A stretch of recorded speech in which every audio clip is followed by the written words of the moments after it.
c'est parti.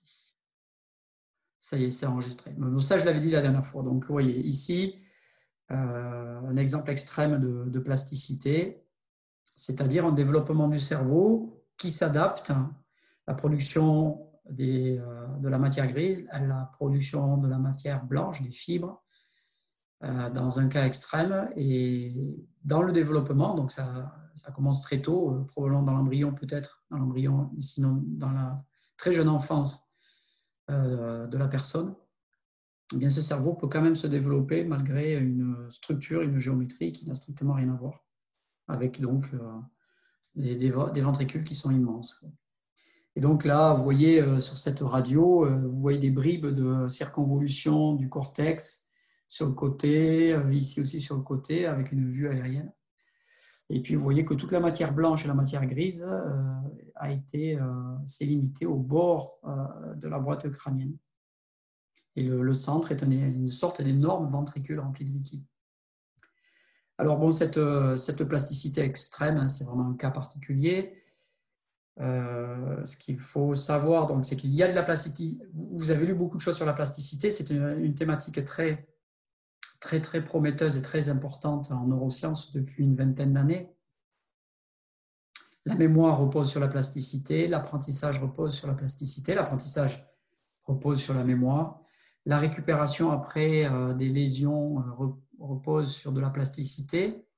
Après des blessures, après des traumatismes crâniens, par exemple des traumatismes crâniens pendant la pratique du sport. Aujourd'hui, on sait qu'en rugby, par exemple, il y a beaucoup de traumatismes crâniens et que ça devient un problème de santé important. Dans les sports de combat, bien sûr, on le sait depuis longtemps, notamment en boxe. Et ça entraîne des conséquences dans la vie des gens. Et ça augmente la probabilité, avec le vieillissement, d'avoir des maladies comme le Parkinson, Alzheimer, par exemple. Et monsieur, Oui. est-ce que dans un cas d'hémorragie cérébrale, il faut aussi qu'il y ait une plasticité du cerveau par la suite ou pas? Oui.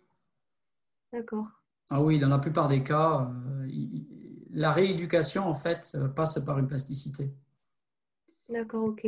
C'est pour ça qu'il peut y avoir des séquelles parce que peut-être que la plasticité ne peut pas se faire correctement ou... Ah oui. D'accord. Oui, il y a certains cas de figure où la plasticité fonctionne à merveille, à l'identique, on va dire. Le cerveau se réorganise, les réseaux de neurones sont réorganisés et peuvent migrer spatialement, c'est-à-dire que c'est d'autres réseaux de neurones qui prennent en charge la fonction de la partie qui a été lésée. Mais il y a beaucoup de cas de figure où la plasticité ne permet pas de compenser complètement la lésion. D'accord. Merci. Et alors, les cas de figure ou les cas les plus extrêmes de plasticité, les plus spectaculaires, c'est quand la perturbation de la structure et du fonctionnement du cerveau normal, cette perturbation est lente et se développe très lentement et commence par être très faible, puis augmente très lentement. Par exemple, dans le cas de certaines tumeurs cancéreuses dans le cerveau, puisqu'on peut avoir des cancers à l'intérieur de la tête, eh bien, ces tumeurs se développent très lentement et cela offre une possibilité, ce temps de développement, au cerveau de se réadapter.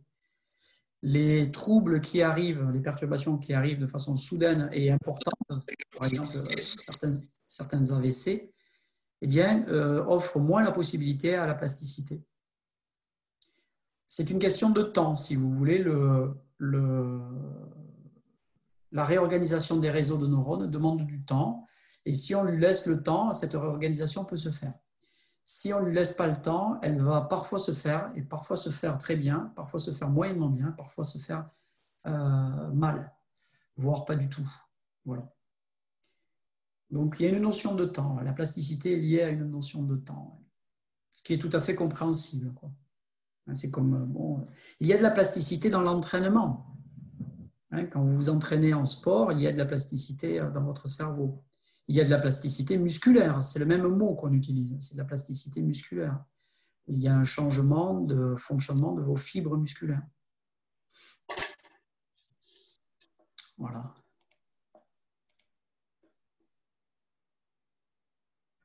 La plasticité, c'est juste la réorganisation des neurones, ou cela inclut aussi la neurogénèse. Ça inclut la neurogénèse.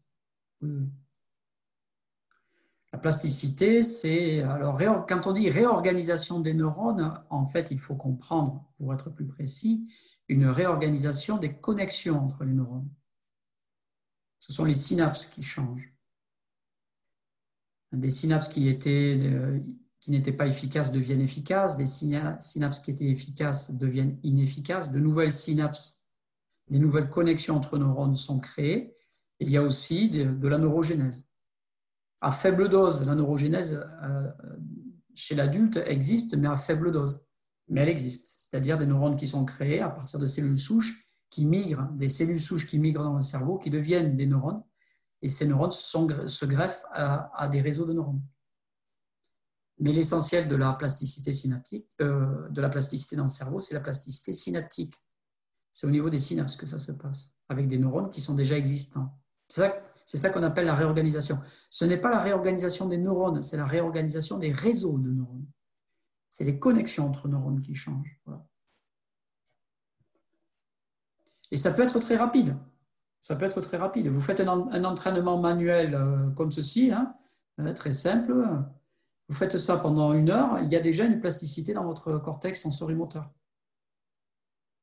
Voilà. Dans la moelle épinière aussi, oui. On peut trouver aussi de la plasticité dans votre moelle épinière, bien sûr. Oui.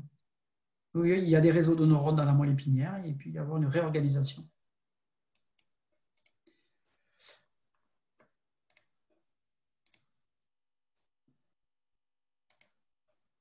Ok, alors, on va voir un exemple ici d'analyse plus fine de la relation, de l'activité cérébrale, corticale pour être plus précis, pendant un mouvement simple.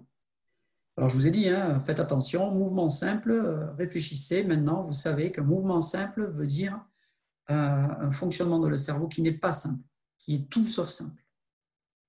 Donc cette distinction entre simple du point de vue subjectif, je suis en train de faire un mouvement qui ne me demande aucun effort, je bouge juste un doigt.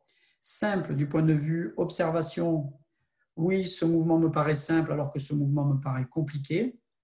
Eh bien, ça, c'est une chose. Et à côté de ça, vous avez la complexité des réseaux de neurones. Même pour les mouvements les plus simples, vous avez des réseaux de neurones qui sont actifs, qui sont très complexes, qui englobent un très grand nombre de neurones et un très grand nombre de connexions, de synapses entre ces neurones. Donc, le plus simple mouvement est produit par un système nerveux qui n'a absolument rien de simple en soi. Rien de simple. Même pour des êtres vivants qui sont extrêmement rudimentaires, des simples petits vers qui sont très étudiés dans les laboratoires de neurosciences et dont le réseau de neurones sensorimoteurs se résume à 150 neurones. Oui, 150 neurones. Eh bien, on a encore du mal à comprendre la relation entre le fonctionnement du réseau de neurones que l'on peut mesurer et le comportement, les mouvements de ce petit ver. Vous voyez, donc nous, ce n'est pas 150 neurones qui sont actifs quand on bouge un doigt, ce sont des centaines de milliers de neurones. Donc il y a toujours une complexité dans le système nerveux.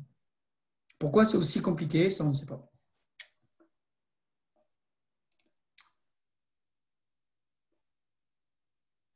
Oui, on va y venir à l'homonculus. Alors, si vous regardez les diapos, vous voyez l'homonculus est dans quelques diapos. Alors, cette idée-là que l'on va aborder, c'est on va passer par un article qui a été publié en 2006. Donc, plutôt que je vous donne des connaissances de deuxième main, troisième main, etc., c'est-à-dire des connaissances qui ont été établies dans un laboratoire, publiées dans un journal scientifique, ça, ce sont des connaissances de première main. Et les connaissances de deuxième main, c'est par exemple Lagarde qui lit cet article et qui va vous communiquer le contenu de cet article. C'est déjà une deuxième traduction, enfin, pardon, une première traduction. Si ensuite, si par exemple un auteur écrit un bouquin, un livre, et dans ce livre, dans un chapitre, il parle d'un article scientifique. Donc il y a eu l'article scientifique, connaissance de premier niveau, l'auteur de l'ouvrage qui parle de cet article, connaissance de deuxième niveau, et vous lisez ce chapitre dans cet ouvrage et vous faites un diaporama pendant les TD, eh bien c'est la deuxième traduction. Première traduction par l'auteur qui a écrit le chapitre, deuxième traduction de votre part pour faire votre diaporama. Donc ce n'est pas une connaissance de premier niveau. c'est une connaissance de deuxième niveau. Voilà.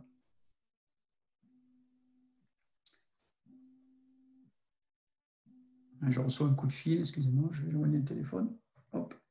Alors, donc ici, on va aborder une connaissance de premier niveau. Vous voyez, c'est un article qui a été publié en 2006 dans un journal scientifique international qui s'appelle Human Brain Mapping, qui veut dire, si vous voulez, la cartographie du cerveau humain. Ça, c'est le nom du journal scientifique, qui est un journal très réputé qui publie beaucoup d'articles chaque année depuis des dizaines d'années. Et l'article a un titre compliqué, donc c'est en anglais, c'est la langue de publication scientifique internationale. Alors, si je vous le traduis sans les éléments techniques, c'est cartographie spatio-temporelle, donc dans l'espace et dans le temps, de l'activité corticale qui accompagne des mouvements volontaires. Donc, cartographie spatiale, mais aussi décours temporel de cette cartographie spatiale, de l'activité corticale pendant des mouvements volontaires. Alors ensuite, on précise, les auteurs précisent dans le titre, la méthode qui a été utilisée.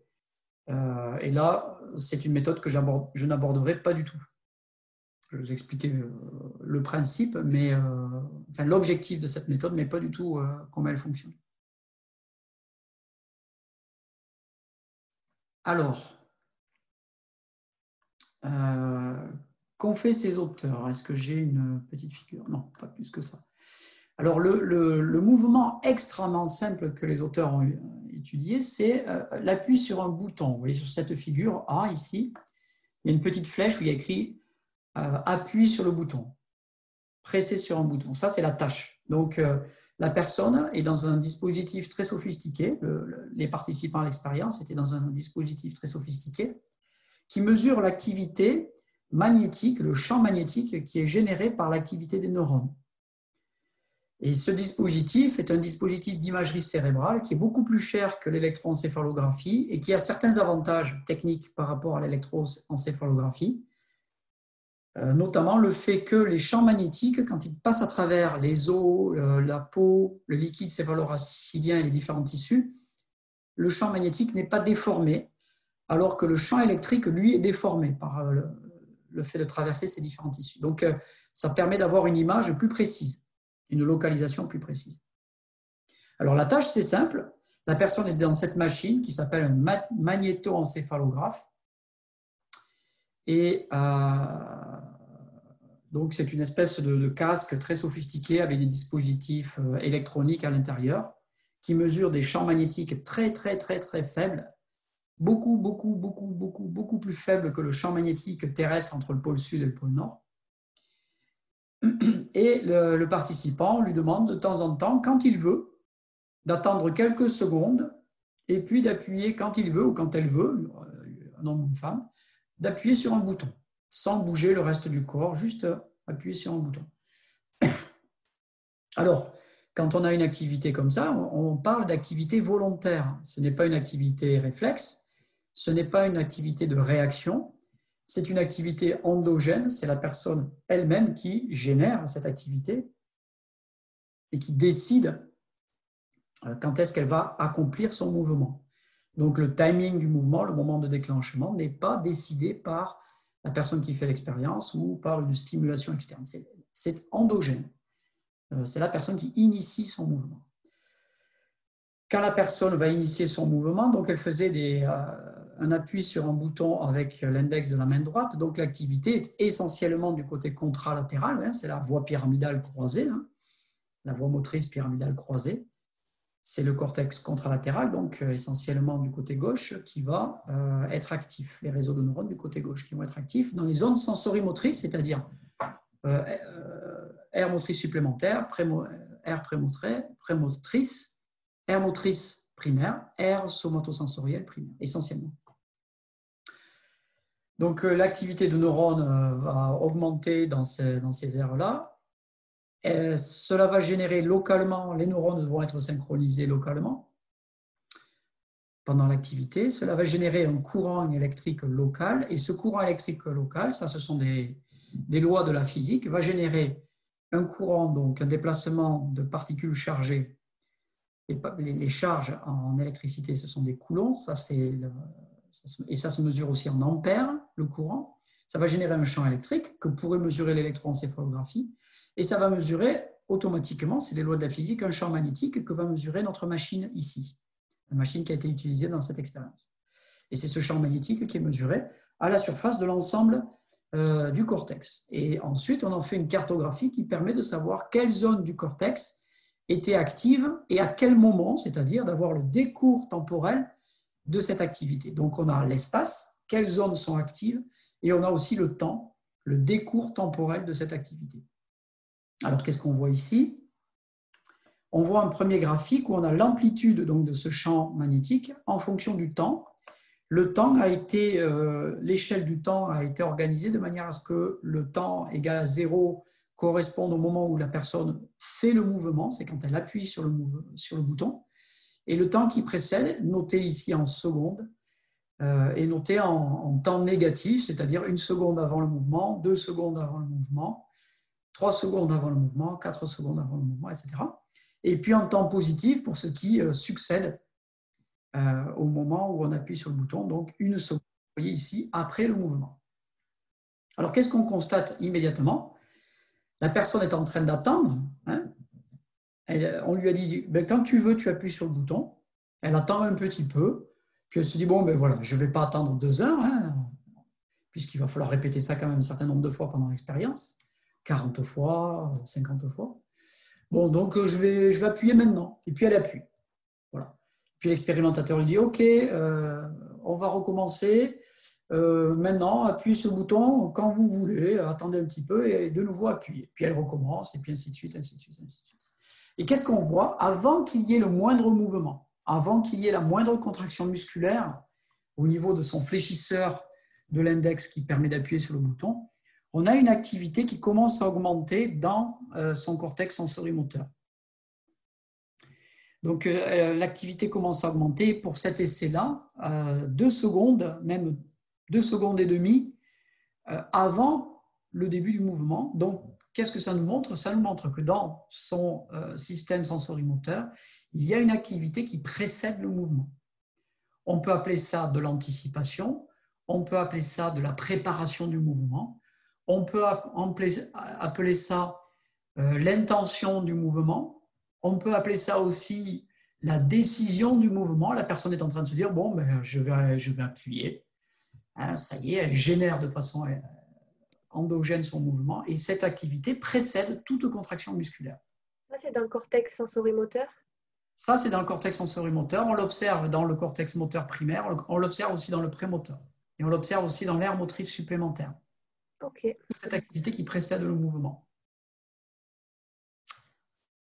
Encore une fois, quand c'est la personne qui va décider du moment où elle va déclencher son mouvement. Hein. Si c'est un mouvement de réaction à un stimulus, d'adaptation à un stimulus, on ne va pas avoir la même réponse du cerveau. Hein, cette phase, vous voyez, 2 secondes et demie avant le mouvement, donc pendant 2 secondes et demie, l'activité augmente, comme ceci. On voit cette activité qui augmente, qui augmente, qui augmente, jusqu'au moment où le mouvement est déclenché. 2 secondes et demie, c'est très long pour du mouvement. Hein, vous savez que le temps de réaction, un temps de réaction visuel moteur, après présentation d'un stimulus, c'est quelque chose comme 200 millisecondes, entre 180 et 250 millisecondes, c'est-à-dire à peu près un quart de seconde. Vous voyez, donc si vous réagissez à un stimulus visuel, vous allez mettre un quart de seconde à déclencher un mouvement. Donc vous voyez ici, 1 seconde avant le mouvement, découper ça en 2 et de couper de nouveau en 2, vous avez un quart de seconde. C'est là où j'ai mis mon curseur ici. Vous le voyez sur l'écran?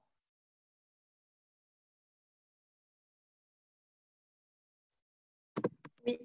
Oui, voilà. Ben voilà. Oui. La réaction, c'est ici. Un quart de seconde. Donc, toute l'activité qui précède, quand vous réagissez à un stimulus visuel, auditif ou un stimulus tactile ou autre, eh bien, toute cette préparation du mouvement volontaire qui est lente n'existe pas, hein, puisque vous n'aviez pas prévu de faire le mouvement. Donc, c'est très spécifique à ce contexte-là. C'est moi qui décide quand est-ce que je vais déclencher mon mouvement. Voilà, alors voilà ce qu'on observe. On voit très clairement ce qui est en train de se passer dans le cerveau et on voit le décours temporel de cette activité. Alors la zone, vous voyez ici, à différents moments dans le temps, les auteurs ont fait donc la cartographie du champ magnétique qui nous montre où se trouve l'activité cérébrale. 50 millisecondes avant le mouvement, 40 millisecondes après le mouvement et 130 millisecondes après le mouvement. Alors vous voyez ici l'abréviation c'est MF. Donc pour le champ, M renvoie à mouvement. Ici c'est MEF1 et ici MEF2. Alors MEF, vous voyez, c'est ce pic ici là. MEF1, c'est ce pic négatif ici, et MEF2, c'est ce pic positif ici. Donc, ils ont choisi de mettre l'accent sur ces trois moments. Le MF, c'est en gros le champ qui est généré pendant le mouvement, juste un tout petit peu avant le mouvement et pendant le mouvement. Et vous voyez, c'est une flexion de l'index droit, et vous voyez l'activité qui est marquée ici.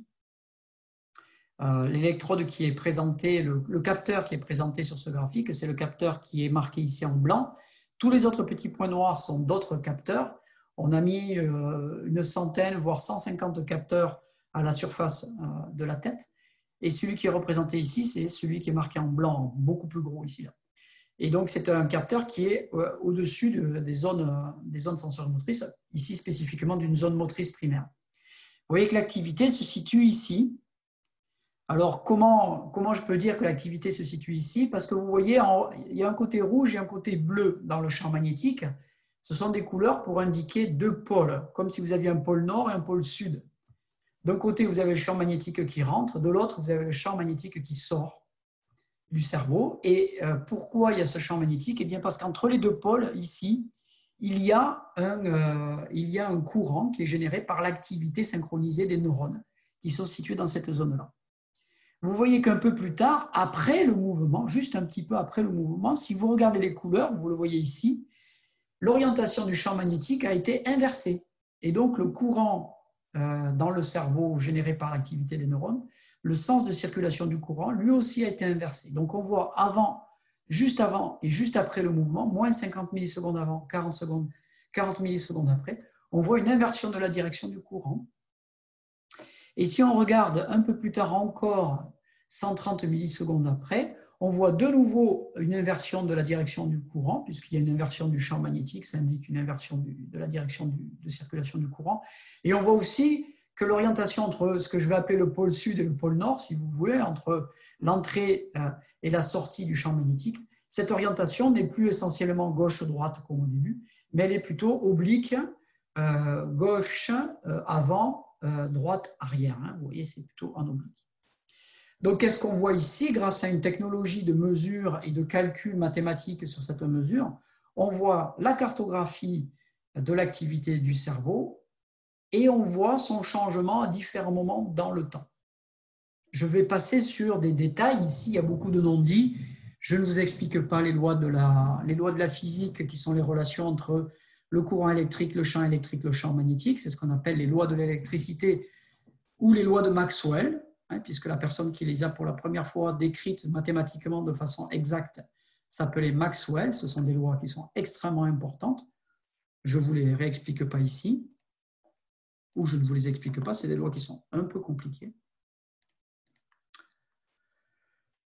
Alors, qu'est-ce qu'on trouve aussi dans cet article? Eh bien, on trouve un deuxième élément, c'est que non seulement on regarde l'activité du champ magnétique à la surface du cerveau, généré par les réseaux de neurones, et on le regarde en fonction du temps, on regarde son évolution, mais aussi on est capable de localiser la source de ce champ magnétique, la source principale de ce champ magnétique, de localiser dans le cortex l'endroit où les réseaux de neurones sont actifs. Et ça correspond à cette deuxième figure ici, où on vous représente une cartographie de l'activité du cortex. On vous présente un cerveau et on a enlevé une partie ici dans l'image, dans le schéma, on a enlevé une partie de l'image pour révéler la zone qui était active à l'intérieur du cerveau. Alors, la zone qui est active, elle est à l'avant du sillon central, vous voyez, qui est notée ici, je l'ai noté par une une flèche rouge. Alors, à l'avant du sillon central, vous avez un sillon central à gauche, un sillon central à droite. Et à l'avant du sillon central, vous avez le cortex moteur primaire. Et à l'arrière, vous avez le cortex somatosensoriel primaire. Et vous voyez la tache jaune ici représente l'activité, où se situe l'activité des neurones. Cette activité, elle a été identifiée, encore une fois, grâce au champ magnétique et en appliquant des méthodes issues de la physique et des mathématiques qui permettent de localiser la source du champ magnétique. Alors, vous voyez 100 millisecondes avant et 175 millisecondes après. Alors, je crois que j'ai une activité, oui, on va pouvoir zoomer. Donc, vous voyez qu'on peut identifier la source de la localisation et vous voyez que cette source, elle change en fonction du temps entre 100 millisecondes avant le mouvement. On n'a pas mis ici l'activité 2 secondes avant le mouvement, on l'a mis juste un peu avant le mouvement. Et ce qui se passe après le mouvement. Donc, vous voyez aussi qu'il y a une zone pendant le mouvement où il n'y a pas d'activité cérébrale. Vous voyez, la zone à 0 millisecondes, il n'y a pas d'activité cérébrale. Il y en a dans la zone primaire motrice avant, il y en a dans la zone somatosensorielle après, mais juste au moment du mouvement, pendant quelques dizaines de millisecondes, il n'y a plus d'activité dans cette tâche-là, dans le cortex moteur. Ça aussi, c'est une information intéressante. Et alors, l'autre information intéressante, c'est que l'activité passe, on identifie que l'activité avant le mouvement est dans le cortex moteur primaire, et après le mouvement est dans le cortex somatosensoriel primaire, et ensuite repasse de nouveau un petit peu dans le cortex moteur primaire. Donc, on va voir ça un peu plus en détail. On a zoomé ici sur le sillon central. Donc, on a fait un focus. Si je reviens sur l'image précédente, on a fait un focus sur cette petite zone ici, à l'avant, à l'arrière du sillon central. Donc, le sillon central est caché, il est ici, là, il est en partie caché par la tache jaune qui correspond à l'activité des neurones. On a marqué les neurones qui étaient actifs, on leur a donné la coloration jaune. On voit ce sillon central ici. Ici, c'est vers l'avant du crâne. Ici, c'est vers l'arrière du crâne. Donc, cette bosse ici correspond au cortex moteur primaire de la zone qui correspond à l'index. On verra sur l'homoncule. Et à l'arrière du sillon central, cette bosse correspond à la zone somatosensorielle primaire. Donc, en jaune ici, sont les neurones actifs. Donc, 60 millisecondes avant le mouvement, donc c'est essentiellement des neurones qui sont actifs dans le cortex moteur primaire. 40 millisecondes après le mouvement, c'était dans notre MEF1, et bien l'activité, juste après le mouvement, quelques dizaines de millisecondes après le mouvement, l'activité est essentiellement dans le cortex somatosensoriel. Et puis ensuite, un peu plus tard dans le mouvement, on a de nouveau de l'activité dans le cortex moteur primaire. Voilà. Donc j'ai marqué avec des flèches de différentes couleurs ces différents temps, ces différents moments. Ici, en rouge, pour ce qui se passe juste avant le mouvement. En vert, ce qui se passe juste après le mouvement. En bleu, ce qui se passe 150 millisecondes après le mouvement. Donc, cette technologie permet de suivre l'activité, vous voyez, sur un tout petit espace, à l'avant du sillon central, à l'arrière du sillon central et de nouveau à l'avant du sillon central. Alors, comment interpréter ça? Eh bien, avant le mouvement, on est vraiment dans le cortex moteur primaire, c'est 60 millisecondes avant le mouvement volontaire intentionnel, endogène. Les réseaux de neurones dans le cortex moteur primaire sont actifs. C'est la dernière zone du cortex qui est active avant de produire le mouvement. Vraiment la fin des opérations dans le cortex, avant de préparer le mouvement, avant de produire le mouvement, pardon. Avant ça, il y a eu de l'activité dans le cortex prémoteur qui n'est pas montré ici, et il y a eu de l'activité dans l'aire motrice supplémentaire. Et c'est cette activité qui dure 2 secondes, qui est lente, qui monte lentement. Ça, à ce moment-là, on a de l'activité dans le cortex moteur prémoteur et dans l'aire motrice supplémentaire. Mais 60 millisecondes avant le mouvement, qu'est-ce qui se passe? C'est uniquement dans le cortex moteur primaire. C'est vraiment une activité finale du cortex. 40 millisecondes après l'appui sur le bouton, après le mouvement, après la contraction musculaire, qu'est-ce qui se passe? Eh bien, il y a les réafférences du mouvement, c'est-à-dire les sensations du mouvement qui remontent jusqu'au cortex somatosensoriel primaire. Vous appuyez sur le bouton, qu'est-ce qu'il y a eu comme informations perceptives, comme sensations. Il y a eu de la pression tactile au contact du bouton, sur la pulpe de l'index. Il y a eu de la contraction musculaire, et donc il y a eu des fuseaux neuromusculaires qui ont été stimulés, puisque les muscles ont été éventuellement raccourcis, donc les fuseaux ont envoyé des potentiels d'action. Toutes ces informations cutanées, tactiles et intramusculaires remontent par la moelle épinière, par le thalamus et sont projetées sur le cortex somatosensoriel primaire.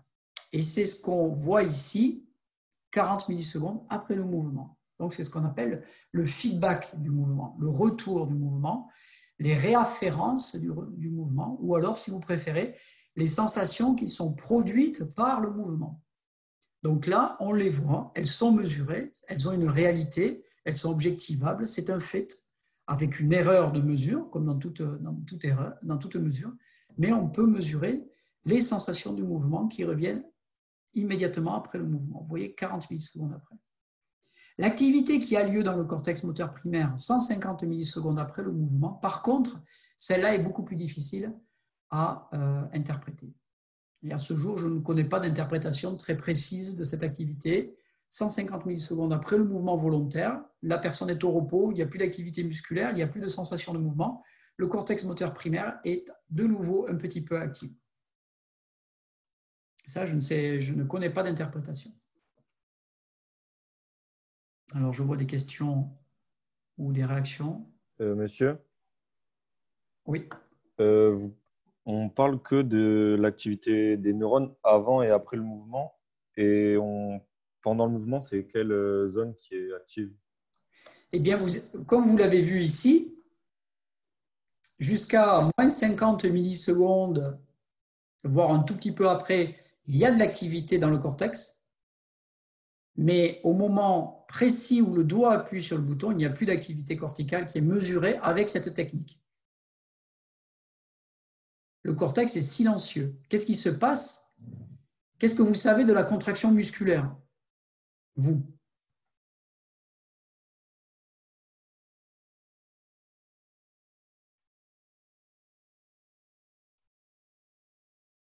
C'est quoi la contraction musculaire au niveau de la moelle épinière?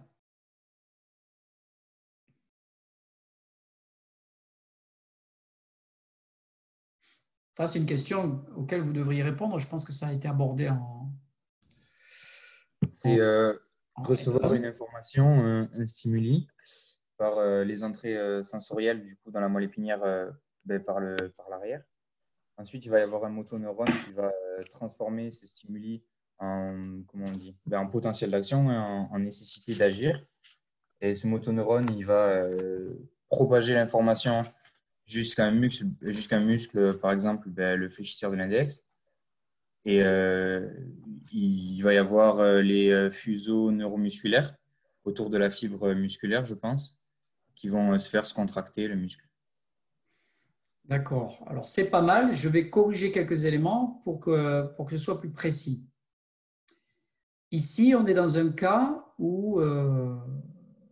qui ne correspond pas exactement au cas que vous avez décrit, puisqu'il n'y a pas de stimulus. Ce n'est pas un cas de réaction à un stimulus. Donc, vous avez la voie pyramidale croisée, qu'on a déjà vue, qui va partir du cortex moteur primaire qui est actif ici 60 millisecondes avant le mouvement. Vous avez ce cortex primaire qui est actif et vous avez des axones qui descendent de ce cortex primaire actif, essentiellement du côté contralatéral, par la voie pyramidale croisée. Cette voie pyramidale, donc ce sont des axones, va se projeter sur un étage au niveau de la moelle épinière qui correspond au bras, au membre supérieur, et va se projeter sur les motoneurones alpha qui contrôlent les muscles fléchisseurs de l'index. Donc au niveau de la moelle épinière, il n'y a pas un passage d'abord, on ne commence pas par un passage perceptif par les cornes dorsales.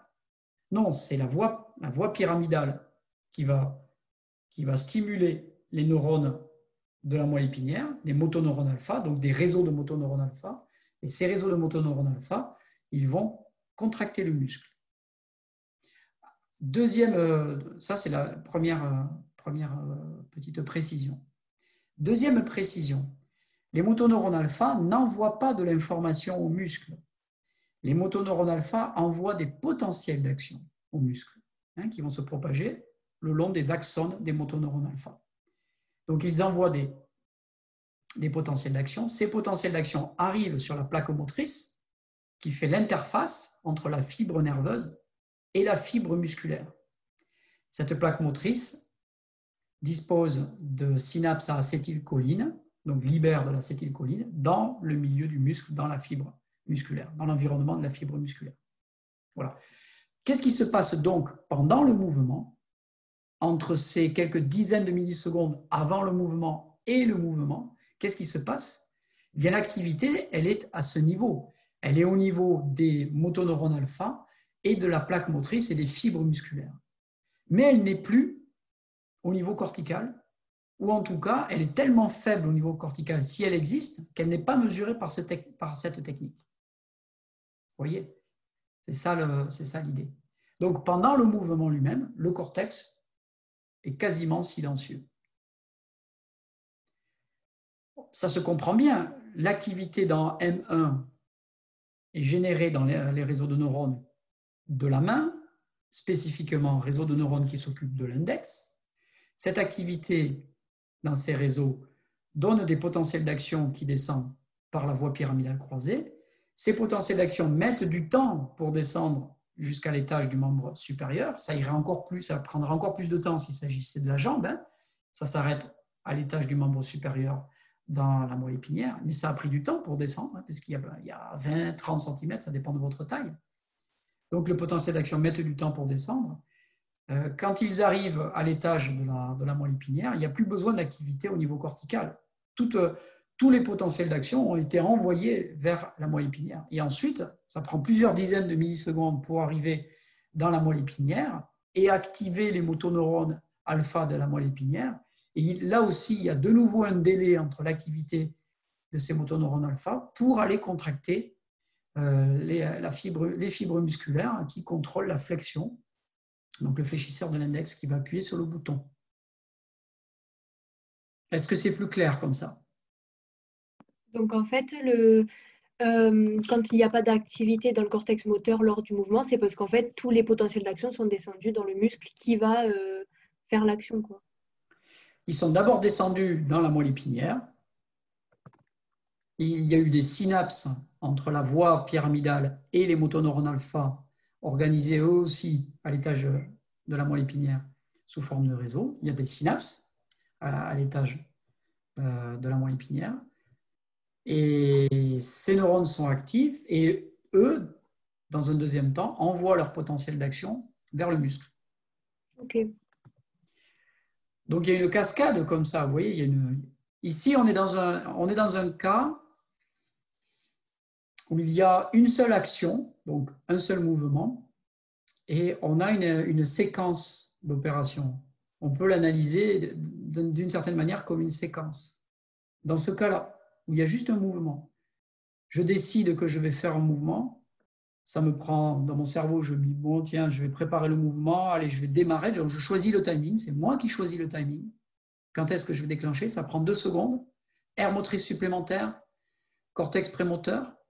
Ensuite, ces opérations finissent dans le cortex moteur primaire et autour de 60 millisecondes, 50 millisecondes avant le mouvement, il y a une activité qui projette les potentiels d'action, qui mettent quelques dizaines de millisecondes à arriver jusqu'à l'étage dans la moelle épinière où il y a les motoneurones alpha, synapse avec les motoneurones alpha génèrent des potentiels d'action qui se propagent le long de leurs nerfs, qui sortent de la moelle épinière et vont se projeter sur les fibres musculaires. Et ensuite, plaque motrice et le temps que les fibres musculaires se contractent. Donc, entre le moment où il y a ces 60 millisecondes d'activation dans le cortex moteur et la contraction musculaire, vous voyez, il se passe 60 millisecondes avant que la contraction musculaire se fasse, environ. Vous voyez, donc il y a plusieurs dizaines de millisecondes entre le moment où l'activité finale du cortex est générée et le moment où vous avez de la contraction musculaire. Et ensuite, une fois que vous avez de la contraction musculaire, vous avez des sensations, vous avez de la perception cutanée, c'est-à-dire tactile, des récepteurs dans la peau, et les fuseaux neuromusculaires, qui sont aussi des récepteurs, mais qui sont dans les muscles. Et cette activité va remonter, elle va arriver par les cornes dorsales de la moelle épinière, stimuler les neurones sensoriels qui sont dans la corne dorsale, remonter dans le système nerveux central le long de la moelle épinière jusqu'au thalamus et du thalamus jusqu'au cortex somatosensoriel. Et ça nous donne cette activité 40 millisecondes après le mouvement. Donc, votre système nerveux central, votre cortex, a l'information sur le mouvement effectivement réalisé 40 millisecondes après le mouvement. Donc, il y a un délai considérable entre les 60 millisecondes et les 40 millisecondes. Pour que la boucle soit effectuée, vous voyez, il y a un délai assez important entre la descente des potentiels d'action et la remontée des potentiels d'action de sensation. Il y a une boucle qui prend quelque chose comme 100 millisecondes, un délai de 100 millisecondes. Et qui est ici mesuré. Lorsque l'envie de faire le mouvement, elle part des voies pyramidales vers la moelle épinière, c'est déjà du potentiel d'action ou ça le devient après? La seule chose qui circule, ce sont des potentiels d'action. Donc, je ne sais D'accord. pas si ça répond à votre question. Oui, c'est toujours, moi je le vois comme un courant électrique, c'est toujours le même courant qui circule, quoi. Oui. Oui, oui, oui. La seule,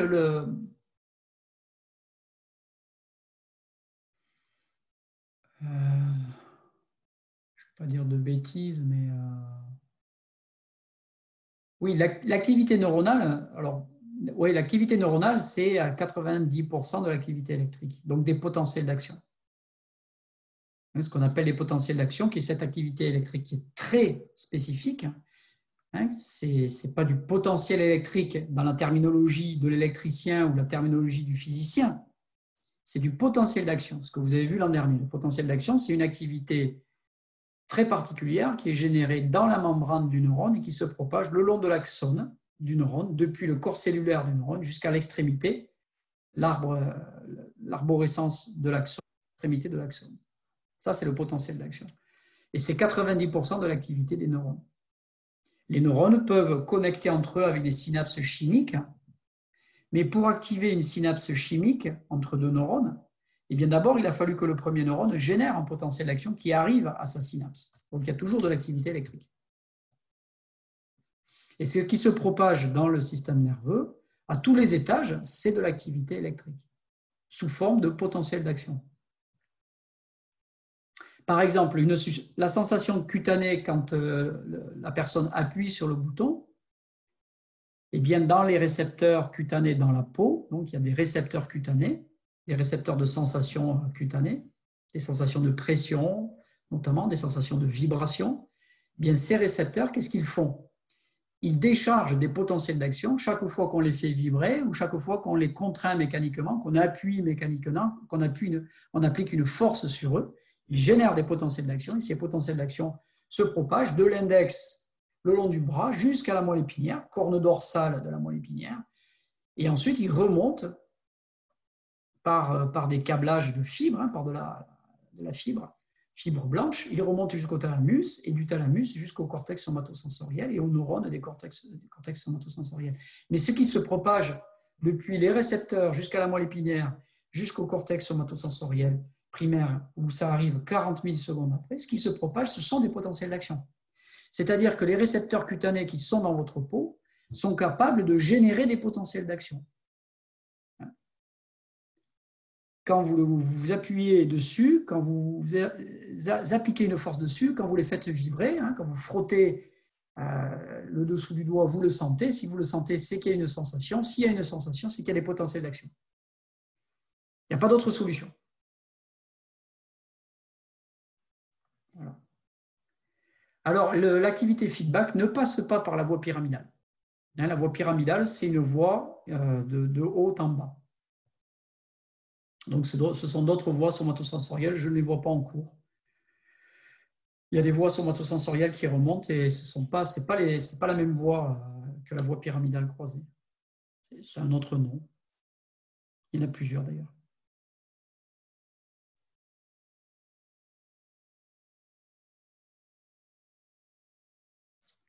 Bien. Alors voilà ce que nous révèle cet article. On a ici un autre schéma, une autre illustration. Alors il faut faire attention parce que les conventions ont été inversées de gauche à droite. Qu'est-ce que je veux dire par là? On se retrouve en pointillé ici en vert, j'ai marqué le sillon central. Le sillon central. En anglais, on utilise le terme, dans la littérature scientifique, le terme latin, sulcus. Donc ça, c'est notre sillon central. Et à l'avant de ce sillon central, cette fois-ci, on l'a placé à gauche. Donc par rapport au graphique précédent, ça nous égare, mais je l'ai rajouté ici en rouge. Donc à gauche, on a le moteur primaire. À droite, on a le somatosensoriel. Donc attention, c'est inversé gauche-droite par rapport au schéma précédent. Et donc ici, j'ai marqué, on a marqué, c'est pas moi, on a assuré l'activité qui a lieu 50 millisecondes après, 40 millisecondes après, de nouveau ici, et 150 millisecondes après ici. Donc vous voyez, il y a de l'activité dans le moteur primaire, puis de l'activité dans le somatosensoriel primaire, c'est le feedback, puis de l'activité de nouveau dans le cortex moteur primaire, pas exactement au même endroit. Les chiffres qui sont présents ici correspondent aux notations dans la nomenclature des aires de mince. J'ai un trou là. Cette nomenclature qui est utilisée pour identifier les zones corticales. Vous pouvez m'aider peut-être. Brodmann. Brodmann. Merci. Les aires de Brodmann. Donc les aires 3A, 3B, R4, R6. Donc vous voyez R4, c'est le moteur. 3B, 3A, c'est des aires somatosensorielles. Voilà. Donc ça, c'est la surface du cortex. Ça, c'est la surface du cortex. Et ça, c'est l'intérieur du sillon central. OK. Donc ça, c'est une illustration de ce qui pouvait se faire dès 2006 en termes de qualité et de résolution temporelle et de résolution spatiale, ce qui se faisait de mieux pour suivre l'activité cérébrale pendant le mouvement. Voilà. Donc on est capable de voir la préparation motrice, l'activité moteur primaire avant le mouvement, le silence cortical pendant le mouvement, l'activité corticale de feedback après le mouvement.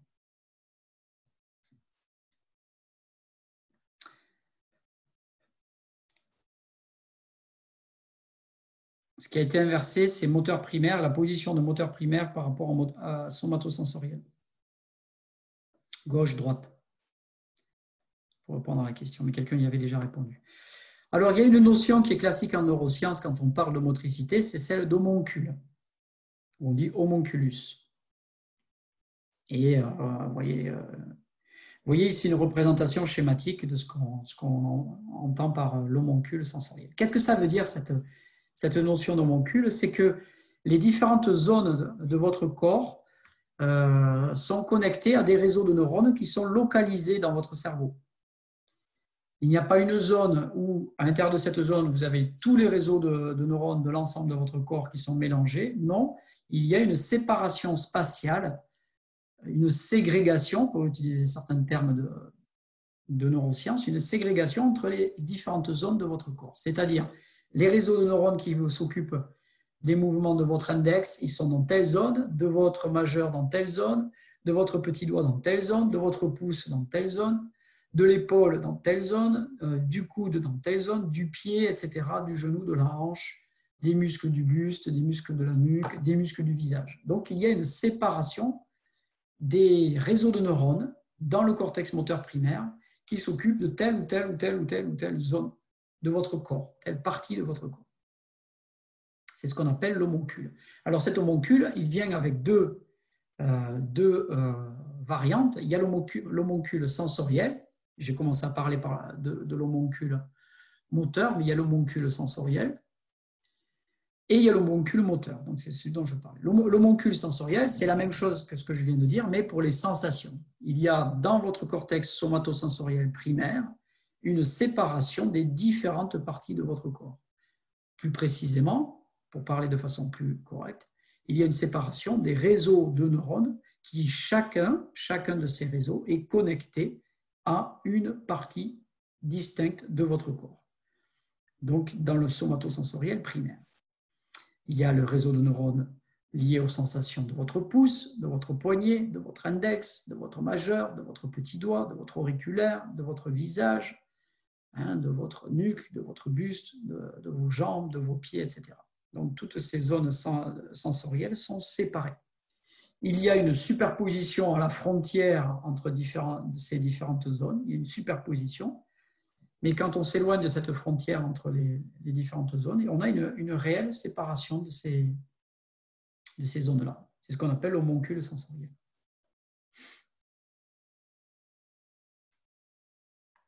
Alors, je vais passer sur la notion de membre fantôme. Donc, voilà un exemple d'homoncule sensoriel. Vous voyez ici, on a représenté, on a une coupe coronale, frontale. On a une coupe frontale de l'hémisphère gauche. On n'a représenté ici que l'hémisphère gauche. Et on se situe à l'arrière du sillon central. Et c'est donc, on a coupé le cortex somatosensoriel primaire. On a fait un dessin qui faisait une coupe de ce cortex somatosensoriel primaire. Vous reconnaissez ici la séparation entre les deux hémisphères. Un ventricule qui se situe au niveau du thalamus et des ganglions de la base. Et vous reconnaissez ici, en bas, une séparation entre le cortex temporal et le cortex frontal. Donc, le cortex somatosensoriel, il se développe du cœur de cette séparation entre les deux hémisphères, ici, en profondeur dans le cerveau, jusqu'à la surface, il longe le crâne, ici, puis descend et rentre jusque dans le cœur de la séparation avec le lobe temporal. En anglais, ici, sont notées les différentes parties du corps. Ça veut dire qu'en face de chacune de ces étiquettes se trouve le réseau de neurones responsable qui est activé quand il y a une sensation qui est provoquée à la surface du corps, une sensation somatosensorielle dans la partie du corps correspondante. Donc, si vous stimulez une partie du corps, eh bien, il y a la partie du corps, le réseau de neurones correspondant ici qui va être actif. 40 millisecondes après, si vous voulez. On sait que c'est le délai maintenant, on sait que c'est à peu près 40 millisecondes après. Donc, si vous allez gratouiller l'index, eh bien, les réseaux de neurones ici, dans la zone de l'index, sont attractifs. Si vous gratouillez le pouce, c'est ici qu'il va y avoir des réseaux de neurones somatosensoriels qui vont être actifs. Si vous gratouillez les pieds, les orteils, c'est dans le creux entre les deux hémisphères, ici que les réseaux de neurones somatosensoriels vont être actifs. Ici pour le pied, ici pour la jambe. Vous voyez ensuite le buste, la nuque, la tête, les épaules, le bras, le coude, l'avant-bras, le poignet, la main. Et ensuite, vous avez tous les doigts ici. Tout ça, c'est dédié aux doigts. Et ensuite, vous avez l'œil, puisqu'il y a des muscles dans l'œil. Vous avez le nez, vous avez le visage. Vous avez la partie supérieure de la lèvre supérieure, les lèvres, les deux lèvres, donc supérieure et inférieure, ils ont de nouveau une zone pour les deux lèvres. La partie inférieure, la lèvre inférieure. Puis ensuite, vous avez la mâchoire, la langue, le pharynx et une partie intra-abdominale ici. Donc, qu'est-ce qu'on constate ? Il y a des zones sensorielles pour lesquelles il y a un grand nombre de neurones. Il y a des zones de notre corps pour lesquelles il y a un grand nombre de neurones dans l'aire somatosensorielle primaire. Et il y a des zones de notre corps pour lesquelles il y a une surface et donc un nombre de neurones, des réseaux de neurones beaucoup plus petits. Ce n'est absolument pas au hasard. Les zones de notre corps qui sont très sensibles, c'est-à-dire qui ont une finesse de perception cutanée très importante, ces zones-là sont connectées à un réseau de neurones plus vaste dans le cortex somatosensoriel. On retrouve ça notamment avec la main et avec les doigts, et surtout avec l'index, qui est la zone pour laquelle la sensation tactile est la plus précise. Et donc, ce n'est pas un hasard ici, c'est assez intuitif. C'est assez intuitif, il y a un réseau de neurones plus vaste.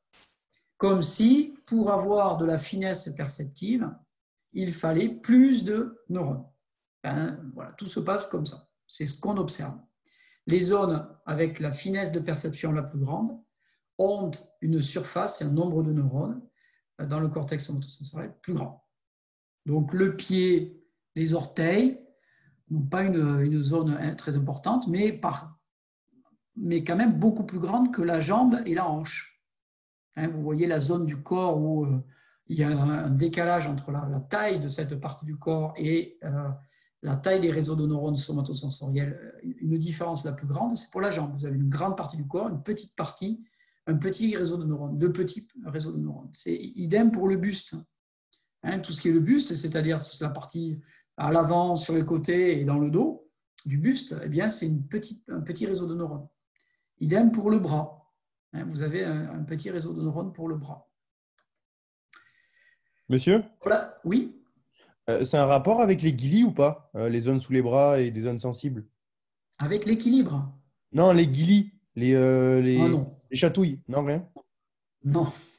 Non, Ok, ouais, c'est autre chose et je ne sais pas trop comment ça marche d'ailleurs. Je ne sais pas Monsieur. pourquoi.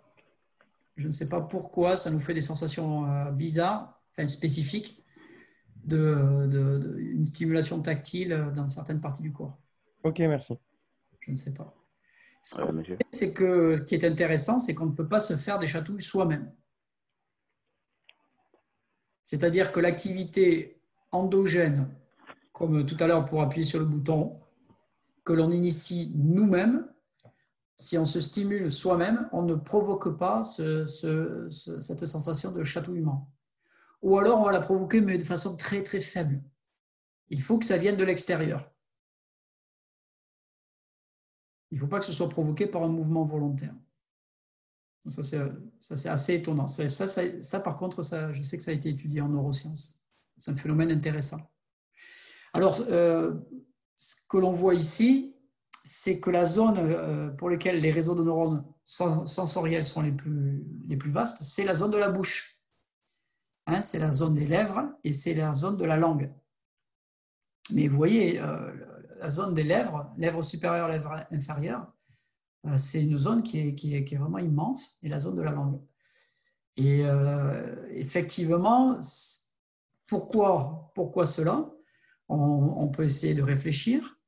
Ça a une fonction. Première fonction, c'est pour manger. Et deuxième fonction, c'est pour parler. Donc la coordination des mouvements de la lèvre inférieure et supérieure, c'est très importante pour manger et aussi pour parler. Et les sensations, donc, quand on a une fonction qui est importante, l'évolution a fait en sorte qu'il y avait des réseaux de neurones importants qui se développaient pour être au service de cette fonction. Donc on a besoin d'une précision de sensation très très fine pour pouvoir manger correctement, manger et détecter qu'on est en train de manger quelque chose qu'on ne devrait pas manger, parce que c'est vital. Ça l'est peut-être moins aujourd'hui, mais ça l'était pour nos ancêtres, peut-être plus qu'aujourd'hui. Il n'y avait pas des hôpitaux, il n'y avait pas des urgences au coin de la rue. Il ne fallait pas mettre à la bouche quelque chose qu'on n'était pas censé ne pas mettre à la bouche. Voilà. Et c'est aussi important pour la parole. Donc la coordination des muscles de lèvres supérieures et inférieures entraîne des sensations, puisqu'ici c'est l'homoncule sensitif, et ces sensations doivent être très fines pour avoir un contrôle très précis des sons que l'on va produire pendant la parole. Voilà. Et à contrario, il y a des zones du corps qui sont très peu sensibles et très peu de neurones sont dédiés. Vous pouvez détecter des détails très fins avec votre index et votre pouce en touchant un objet. Mais si vous mettez le même objet dans le dos, vous serez incapable de savoir s'il est côté pile, côté face, si c'est un angle droit, si c'est un angle pas droit, si la texture est rugueuse ou si la texture est lisse. Vous voyez, vous serez incapable de le percevoir, alors qu'avec votre doigt, vous serez capable, en bougeant votre doigt, à la surface de l'objet, vous serez capable de le faire. Monsieur, excusez-moi, est-ce que ça a un lien du coup avec les 5 moi, je me souviens plus comment est-ce qu'on les caractérise, mais vous savez, l'odorat, le toucher, le goût, etc. Est-ce que ces 5 choses-là, elles ont justement les facteurs, enfin, les facteurs sensoriels les plus gros? Les zones les plus vastes, on va dire. Vous dites les 5 sens, ici c'est le toucher. Voilà, les 5 sens. Ouais. Ici, l'homoncule sensitif dont on parle, c'est le sens du toucher. C'est le somatosensoriel. D'accord. Ah oui, d'accord. Oui, c'est la peau, si vous préférez. Ah d'accord, il n'y a pas tout ce qui est tous les autres sens, c'est uniquement Non. le. D'accord. Ah, Et oui, d'accord, c'est ok. somatosensoriel. D'accord, ok. Désolé. C'est le sens, c'est les récepteurs cutanés. Et les récepteurs qui sont dans la peau. Récepteurs de pression, récepteurs de vibration, essentiellement. Et alors, ces récepteurs dans notre peau sont répartis à la surface du corps et leur densité varie d'une partie du corps à l'autre partie du corps. Et la densité, les endroits où la densité est très importante, donc c'est la bouche, c'est la main, et dans la main, c'est surtout l'index. Ensuite, comme on le voit là, c'est connecté, hein, c'est connecté.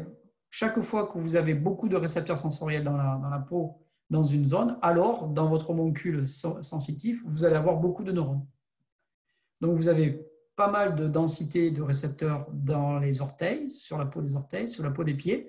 Vous en avez peu sur les jambes, vous en avez peu sur le tronc, vous en avez peu sur les bras, vous en avez beaucoup sur les mains et surtout sur les index, et vous en avez beaucoup sur les lèvres et sur la langue. Voilà. Et vous avez donc une partie récepteur cutané dans la peau connectée à des réseaux de neurones dans le cortex somatosensoriel primaire, qu'on appelle S1, et donc la zone tactile dans votre cerveau.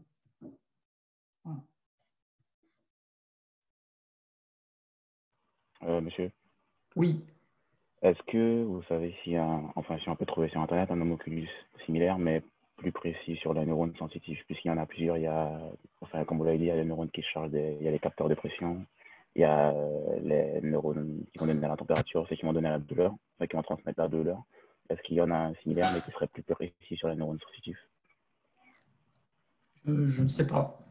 Je ne sais pas, je peux pas, je n'ai pas de référence. Là, ça fait un moment que je n'ai pas cherché ce type d'image ou d'information sur une source documentaire ou sur Internet. Je ne peux pas vous dire, oui. Il va y en avoir. Vous allez en trouver qui sont spécifiques aux sensations cutanées. C'est-à-dire, bon, mais voilà, on va gratouiller telle zone du corps et on va regarder à quel endroit dans le cortex somatosensoriel on va avoir une réponse. Donc ça va être l'homoncule tactile et pas l'homoncule de la douleur ou quelque chose comme ça.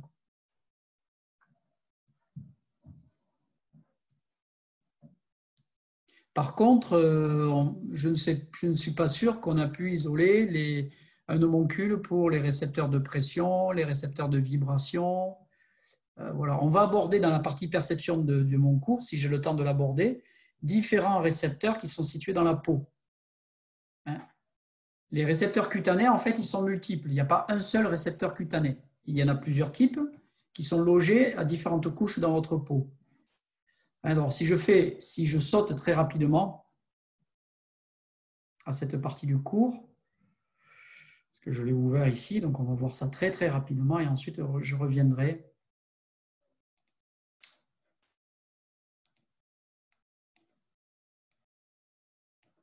Alors, les récepteurs, donc il y a une partie sur la vision. Vous avez vu des choses, vous avez vu pas mal de choses avec Ludovic Marin. Donc, ici, le toucher, hein, c'est l'homoncule sensitif dont on est en train de parler, c'est le sens du toucher. C'est les récepteurs dans la peau.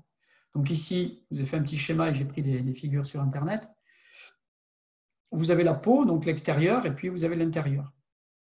Et vous avez des récepteurs de pression et de vibration. Donc, vous voyez, il y a les disques de Merkel, les corpuscules de Pacini, les corpuscules de Ruffini et les corpuscules de Messner. Vous voyez qui sont représentés ici. Donc vous avez 1, 2, 3, 4 récepteurs, cellules réceptrices différentes dans votre peau. Et c'est ces 4 récepteurs qui envoient des sensations qui reviennent jusque dans votre somatosensoriel primaire.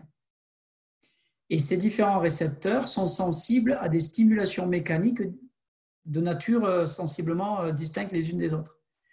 Il y a certains récepteurs qui sont sensibles à des pressions qui sont importantes et lentes. Il y a d'autres récepteurs, parmi les 4 là, il y en a qui sont sensibles à des vibrations, donc avec des stimulations mécaniques faibles, d'intensité faible, mais rapide. Vous voyez. Donc le Merkel, ils sont sensibles à des pressions qui ont une certaine orientation par rapport à la peau. Messner a des changements rapides, Ruffini a des stimulations de large surface, Pacini a des changements très rapides sous forme de vibrations. Vous voyez. Donc il y a ces 4 récepteurs et ils sont tous connectés à la moelle épinière. Les potentiels d'action, ils génèrent des potentiels d'action. Quand je disais tout à l'heure que c'était des potentiels d'action, chacun de ces récepteurs qui ont des formes, certains bizarroïdes, on ne les voit pas en 3 dimensions ici, on pourrait avoir de meilleures images. Il génère des potentiels d'action. Quand vous vous appuyez sur la peau ou que vous appuyez votre main sur un support, eh bien, ces récepteurs génèrent des potentiels d'action qui sont transmis à la moelle épinière par la corne dorsale, qui remontent jusqu'au thalamus et qui dit thalamus remonte jusqu'au cortex somatosensoriel dans la zone du cortex somatosensoriel, dans l'homoncule, qui correspond à la partie du corps que vous avez stimulée. Où est-ce qu'on en est? Là. Il faut que je retrouve mes diapos.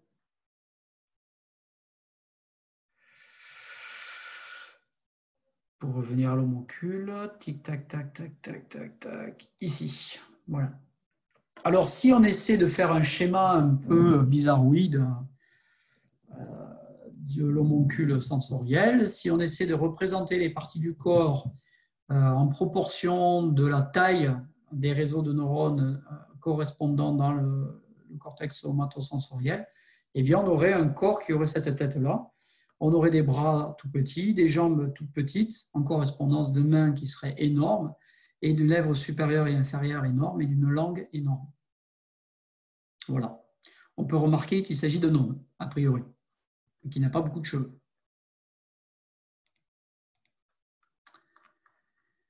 Alors, si on regarde l'homoncule moteur, eh bien, on retrouve les mêmes proportions. Donc, cette fois-ci, il ne s'agit pas des réseaux de neurones qui vont recueillir les remontées d'informations tactiles du toucher, avec les 3 récepteurs dont j'ai parlé, qui sont situés dans la peau, qu'on voit dans la partie, le chapitre perception.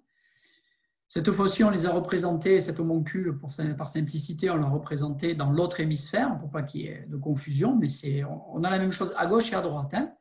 Il faut imaginer que c'est symétrique à gauche, à droite. L'homoncule sensoriel qu'on a vu ici à gauche, on a le même à droite. L'homoncule sensoriel à gauche, il s'occupe de la main droite. Et l'homoncule sensoriel à droite, il s'occupe de la main gauche. Là aussi. Et si on regarde donc l'homoncule moteur, ce sont les réseaux de neurones qui sont ces réseaux de neurones qui sont actifs 60 millisecondes avant le mouvement, si on fait un mouvement discret, généré de façon interne, un mouvement volontaire, sans stimulation, sans réaction, une stimulation externe. Ce sont ces réseaux. Donc là, c'est M1 qu'on représente, avec de nouveau ventricule central, séparation ici entre les 2 hémisphères, et on a ici le cortex moteur primaire qui commence, et jusqu'au sillon qui le sépare du cortex temporal ici. Et on retrouve notre langue, notre visage, notre bouche. On retrouve ici les mouvements des yeux, les mouvements des pupilles, les mouvements de la nuque, les mouvements du pouce. Vous voyez que le pouce est représenté de façon très importante.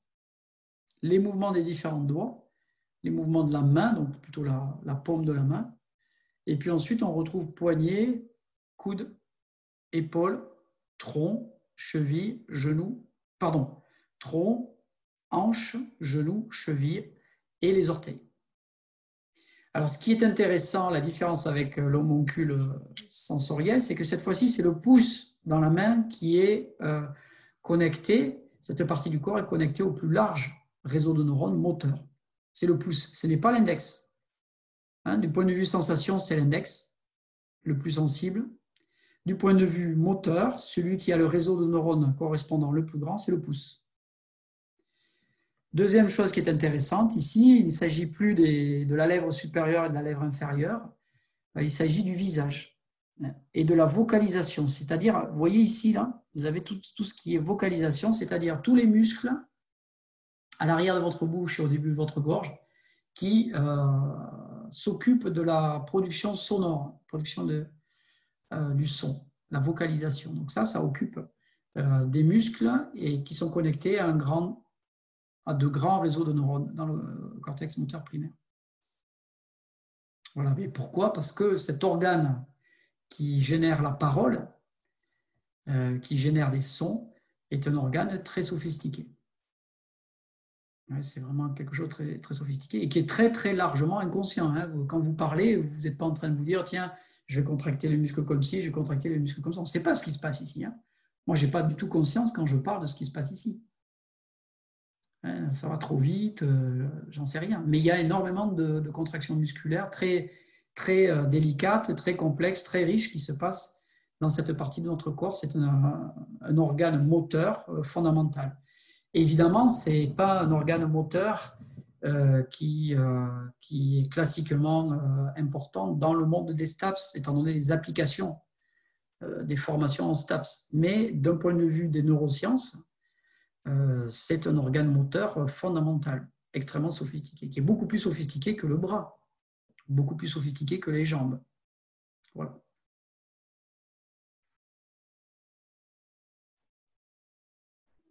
Donc voilà, ça c'est l'organe moteur, l'homoncule moteur. Alors, c'est comment on a trouvé ces homoncules moteurs. Là, on a une autre représentation sur une autre carte, notre cartographie. On retrouve à peu près notre cartographie ici, voire assez précisément. Je ne sais pas si ce lien est toujours fonctionnel. Les liens sur Internet, ils disparaissent parfois au bout d'un an, 2 ans, 5 ans. On a découvert l'homoncule moteur pendant des opérations chirurgicales en stimulant directement le cortex moteur primaire, donc en plantant une aiguille, en envoyant un léger courant et en regardant quelle était la zone du corps qui était contractée. On provoque comme ça des contractions musculaires directement. Donc on envoie un courant dans un réseau de neurones moteurs et il y a une partie du corps où il y a un muscle qui se contracte, des muscles qui se contractent. Et c'est comme ça qu'on a fait une cartographie en plantant des électrodes pendant des opérations. Et éventuellement, la personne n'était pas éveillée. La personne pouvait être, dans certains cas, endormie ou en coma ou sous anesthésie. Voilà, c'est comme ça que cette cartographie a été faite.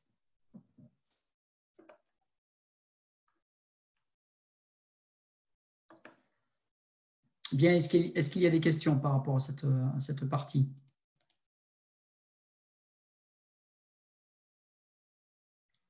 Alors, ces homoncules, ils ont une plasticité, notamment au niveau de la main.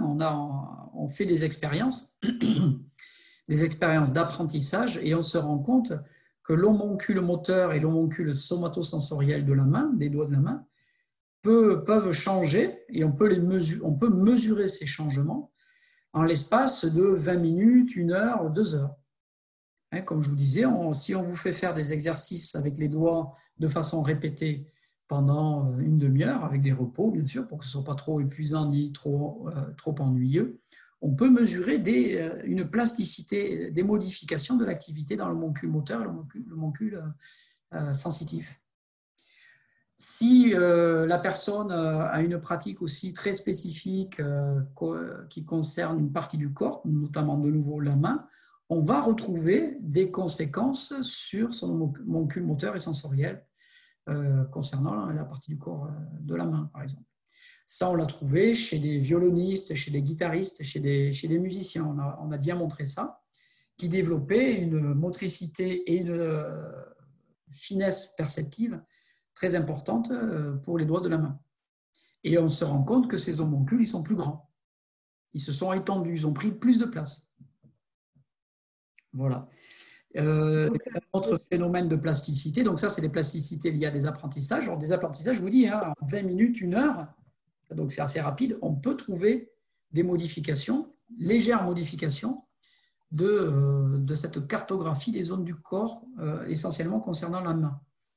Et deuxième modification, ce n'est pas 20 minutes, 1 heure, mais c'est des années et des années de pratique, par exemple chez les musiciens, où on va trouver une plasticité qui s'est établie, qui s'est développée pour les muscles de la main et les récepteurs cutanés de la main, mais après 5 ans, 10 ans, 20 ans, 30 ans.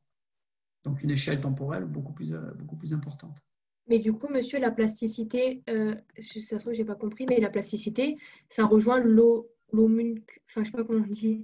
La plasticité, ici, dans ce cas, la plasticité, elle peut s'exprimer d'une manière particulière, c'est une déformation de cet homoncule. Ah, une déformation, ok, d'accord. Une déformation, ça va être quoi, par exemple? Imaginez, ça c'est la zone, les réseaux de neurones dans mon homoncule moteur qui s'occupent de mon petit doigt. Et ça, c'est l'homoncule, la partie, les réseaux de neurones dans mon homoncule qui s'occupent de mon, je ne sais plus, l'annulaire. On l'appelle l'annulaire, celui qui est à côté du petit doigt, si je me rappelle bien. Eh bien, admettons, on fait une expérience où on va énormément entraîner le petit doigt. On l'entraîne à faire quelque chose de très précis. Il faut qu'il appuie sur un bouton, il faut qu'il poursuive une cible, il faut détecter des sensations tactiles subtiles, il faut faire des mouvements subtils, etc. avec ce petit doigt. Vous entraînez la personne pendant 20 minutes, 1 heure, elle revient le lendemain, elle recommence. Avant l'entraînement, vous la faites passer dans une IRM, vous faites un scanner et vous stimulez les différents doigts indépendamment pour regarder quelle zone dans leur homoncule est activée. Vous faites la pratique, l'apprentissage, et vous refaites une mesure après l'apprentissage, et vous allez voir la zone du petit doigt qui s'est légèrement étendue et qui a pris un peu de la place sur les zones d'à côté. Donc, c'est une plasticité du cerveau. Quand l'homoncule se déforme, il y a une plasticité du cerveau. Oui. D'accord, ok, merci. Oui. Et alors, là où c'est... il y a plein d'expériences qui montrent ça. Hein. Beaucoup.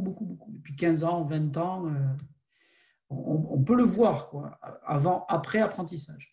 Et là où on le voit aussi très bien, c'est... alors ça, c'est un effet extrêmement spectaculaire, c'est chez les gens chez qui on a greffé des mains. Alors, il y a eu des greffes, alors je ne sais plus, c'est dans les années 2000, je crois, début des années 2000, je ne suis pas sûr, hein, peut-être que c'était avant, je n'ai plus la date en tête. On a greffé des mains. Donc, il y a des gens qui n'avaient pas de mains, soit ils avaient perdu des mains, soit ils étaient nés sans mains et on leur a greffé des mains. Et donc, il y a quelqu'un qui est décédé, on a pu récupérer des mains avec un bagage génétique, j'imagine, assez compatible. Et on a fait une série d'opérations, souvent c'est plusieurs opérations, et on a reconnecté des muscles à ses mains et des nerfs, pas seulement les muscles, mais aussi les nerfs. Et une personne, ces personnes-là se sont réveillées après l'opération avec des mains qui appartenaient à quelqu'un d'autre. Attention, c'est quand même un peu spécial. Hein, c'était une volonté des personnes d'avoir des mains. C'est quand même très important. Si vous vivez sans mains, c'est extrêmement handicapant. Donc, on leur a greffé des mains. Et là, on a fait aussi des mesures avant greffe de la main, après greffe de la main. Et leur homoncule sensoriel a complètement changé avec avant, après les greffes des mains. Il y avait des réseaux de neurones après la perte des mains, chez des gens qui ont perdu suite à des accidents des mains. Les réseaux de neurones du visage, de la face, dans la partie motrice, avaient pris le dessus sur les zones qui étaient occupées avant par les mains. Et quand on a regreffé les mains, eh bien, ces zones-là ont été reprises par les mains sur l'invasion par le visage. Vous voyez, donc il y a une compétition. Il y a une compétition entre les parties du corps pour s'approprier des zones du cerveau. Si vous faites beaucoup marcher votre main, eh bien, cette zone-là va prendre un petit peu de réseau de neurones sur les zones qui sont à côté. C'est de l'expansion, si vous voulez. C'est comme si c'était un pays qui voulait envahir les pays d'à côté. Et donc, ces aires sont en compétition les unes avec les autres. S'il y en a une qui n'est plus active, la plasticité, c'est quoi? Les autres aires prennent le dessus. Elles viennent grappiller du territoire, jusqu'à éventuellement prendre complètement le territoire. Tous les réseaux de neurones présents. Dans le cas des amputés, c'est des choses qui peuvent se passer. Et donc, il y a cette histoire, ce cas très particulier, des gens qui ont perdu leurs mains et à qui on a regreffé des mains. Et on a vu, là, après, quand ils se sont appropriés leurs mains, après plusieurs opérations, elles ont été un petit peu fonctionnelles et on les a entraînées. Ils ont réappris à utiliser ces mains-là et ça a entraîné une plasticité colossale dans leur cerveau. Monsieur, la sensation du membre fantôme, il n'y a plus de membre, donc dans l'homoncule, il n'y a plus possibilité de ressentir quelque chose. Pourtant, ils ressentent encore quelque chose. Un mystère. Je ne sais pas. D'accord. Bon, ce que j'ai lu sur le membre fantôme ne m'a pas permis de répondre à votre question. Et notamment, ce qu'ils ressentent, c'est une douleur. Le problème avec le membre fantôme, c'est la douleur. Ce sont des douleurs qui peuvent être insupportables. D'accord, ok. Donc, il y a disparition d'une partie du corps et donc d'une partie des nerfs, d'une partie des récepteurs sensoriels, et le système nerveux s'adapte mal à cette perte d'une partie du corps. Au lieu de dire, bon, ben voilà, ok, bon, mais, la main est partie, le bras est parti, on va faire autre chose, eh bien non, ça crée une douleur et une souffrance qui est très, très handicapante pour la personne. C'est donc là, le cerveau n'est pas capable de s'adapter comme il faut à ça. C'est pas une douleur qui est adaptative, qui renseigne sur quelque chose, non, c'est une douleur qui est dysfonctionnelle, c'est-à-dire elle n'est plus adaptative, elle ne sert pas une fonction, c'est vraiment, là, c'est une maladie, quoi. Ouais. Alors pourquoi c'est comme ça, je n'en sais rien. Et je ne sais pas, c'est une littérature que j'avais un peu épluchée il y a quelques années parce qu'il y avait un étudiant de master qui était kiné et qui avait fait son master recherche à Euromove avec moi et qui était passionné du membre fantôme. Donc, il m'avait montré toute une littérature sur ce sujet-là. Mais déjà à l'époque, c'était encore au stade d'hypothèse. On ne savait pas exactement pourquoi il y avait ces sensations de membre fantôme, pourquoi il y avait la douleur.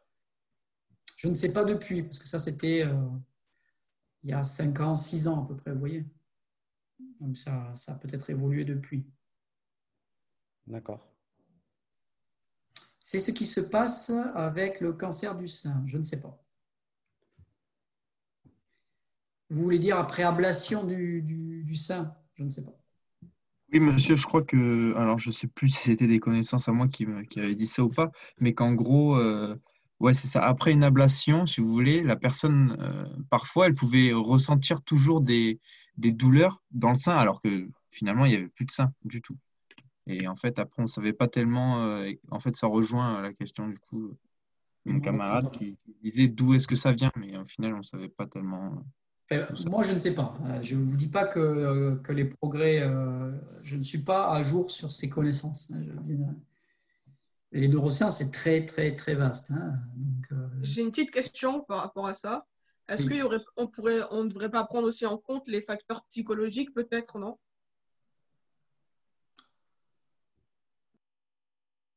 C'est-à-dire, alors je ne sais pas s'il y a des gens, j'essaie de répondre le plus directement possible à votre remarque. S'il y a des gens si sur 10 personnes qui ont perdu la même partie du corps, il y en a 5 qui ont les douleurs et 5 qui n'ont pas les douleurs, la différence entre ces deux sous-groupes, ce sont des facteurs psychologiques. Si je suis votre idée, on pourrait peut-être essayer d'aller voir ça. Mais je ne sais pas. Par contre, ce dont on est sûr, c'est que les gens qui ont des douleurs de membre fantôme, ce n'est pas uniquement des facteurs psychologiques, ça c'est sûr. Il y a il y a un caractère biologique fort. Vous voyez, le fait qu'il y ait une coupure entre les voies motrices et les voies somatosensorielles, eh bien, ça entraîne un dysfonctionnement des réseaux de neurones. Puisque nos réseaux de neurones moteurs somatosensoriels, vous avez vu, même dans un mouvement simple, il y a une activité d'un côté du sillon, une activité de l'autre côté du sillon, une activité de nouveau du premier côté du sillon. Il y a un dialogue en permanence entre le somatosensoriel et le moteur primaire. Ça, c'est le fonctionnement normal. Si vous coupez ça, on ne sait pas trop ce qui... Voilà. Et alors, est-ce qu'il y a des cas de figure où il y a des amputés qui n'ont pas les douleurs fantômes?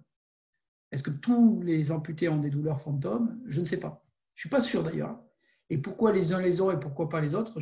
Peut-être que c'est là que les chercheurs ont découvert des choses avec des cofacteurs et notamment des facteurs psychologiques. Peut-être. Je ne peux pas vous répondre. Il y a beaucoup de recherches là-dessus. Si vous cherchez, vous pouvez faire une recherche, si vous avez un peu de temps, vous pouvez faire une recherche vous-même sur le membre fantôme.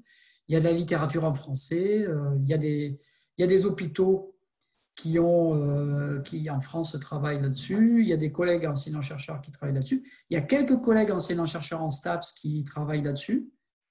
Il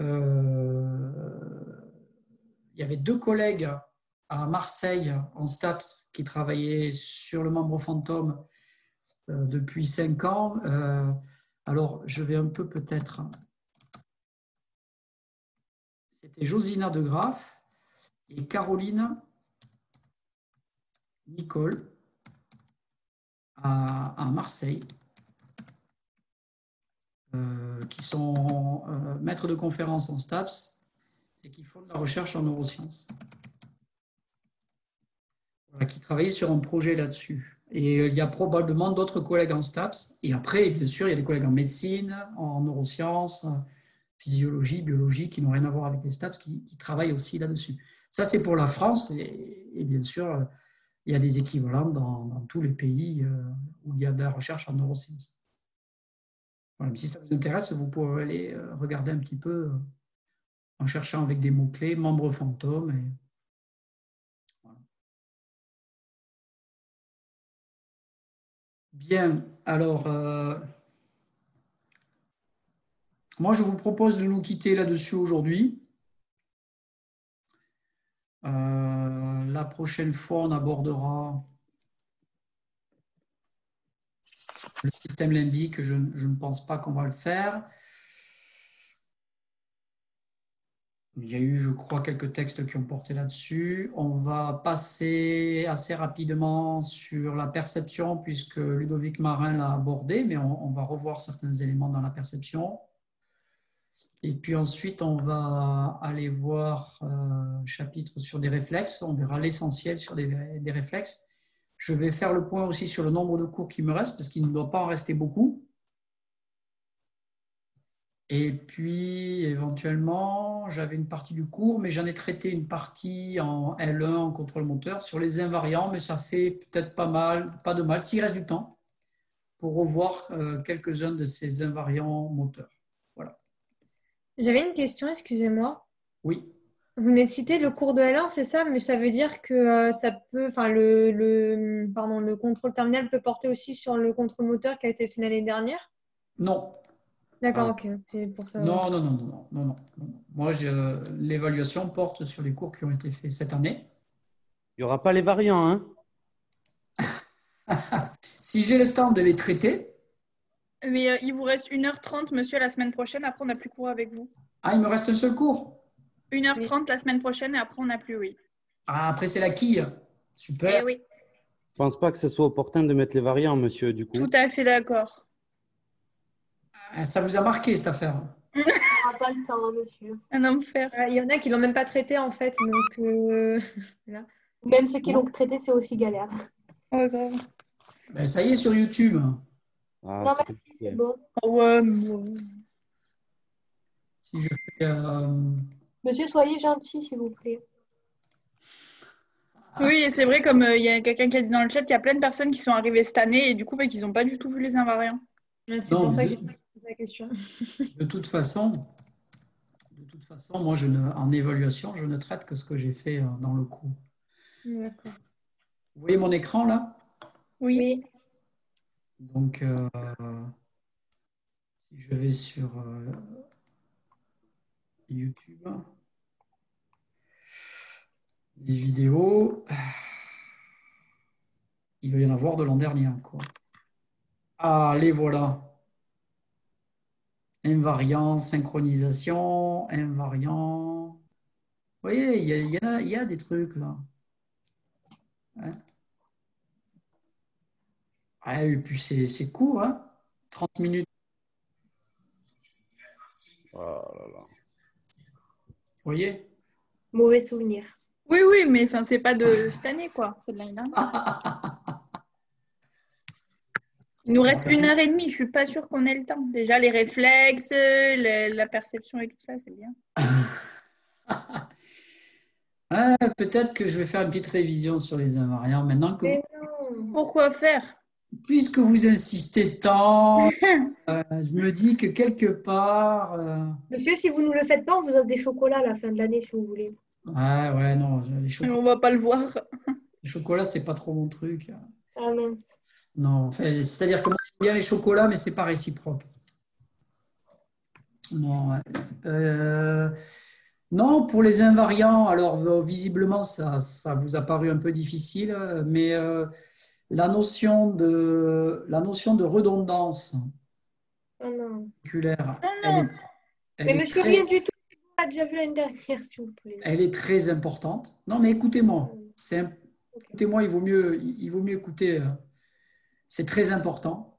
La notion de redondance, c'est vraiment quelque chose de vraiment fondamental quand on fait des STAPS, mouvement humain. Toute la notion de degré de liberté, là.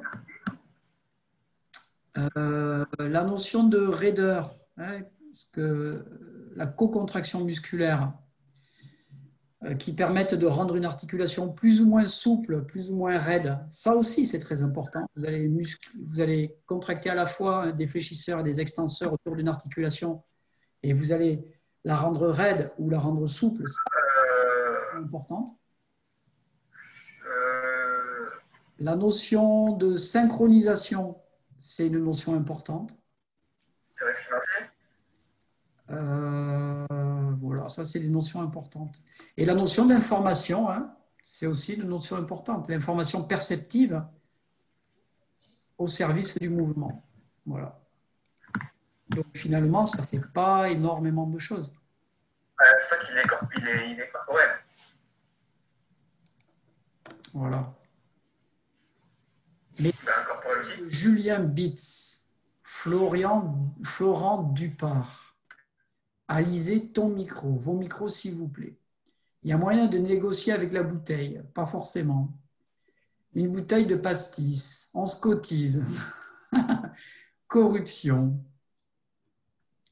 Inception. On est là pour travailler. Voilà. Donc, il nous reste 1 heure. Donc, moi, ce que je vous dis, pendant 1 heure, 1h30, on va travailler, on va voir très rapidement certains éléments sur la perception et puis on va passer au réflexe. Voilà. Et on n'abordera pas les invariants. Et les invariants ne seront pas abordés parce que je n'aurai pas le temps, parce que j'ai passé plus de temps à faire autre chose. Par contre, ce que je vous raconte, c'est que ces notions d'invariants, il y en a qui sont compliquées, il y en a qui sont plus faciles, mais parmi ces notions d'invariants, il y a des choses qui sont vraiment très importantes. Voilà. Et gardez-vous cette information en mémoire. Et un jour ou l'autre, il va falloir que vous refassiez face à ces problèmes-là. Parce que c'est ce qui caractérise le mouvement humain. Le mouvement d'un débutant, le mouvement d'un malade, le mouvement d'une personne âgée, le mouvement d'un athlète, eh bien, c'est de la redondance, c'est des degrés de liberté, c'est de la raideur articulaire, c'est du renforcement articulaire pour augmenter la raideur. C'est toutes ces choses, c'est de la synchronisation entre des articulations, c'est toutes ces choses-là, quoi. Voilà. Donc, c'est peut-être compliqué. En L1, c'était peut-être un petit peu brut de décoffrage. Beaucoup. Mais c'est des choses qui sont intéressantes et importantes. Et maintenant, vous avez les films sur Internet et rien ne vous empêche de prendre une demi-heure et de regarder ça et d'essayer de vous rappeler un petit peu l'essentiel des concepts. Voilà. Même si c'était pendant le premier confinement et ce n'était pas facile. Eh bien, je vous souhaite une bonne fin de journée. Et, Bonne journée, monsieur. moi, je vais enchaîner Au avec revoir, vous. bonne journée. Bonne journée. Au revoir. Merci beaucoup, au revoir. Merci, au revoir. Bon courage à tous. Merci à vous aussi. Au revoir, bonne journée. Bisous. Au revoir, le son. Bisous. Allez, bisous. Au Ça va revoir. être entre vous plutôt. Hein.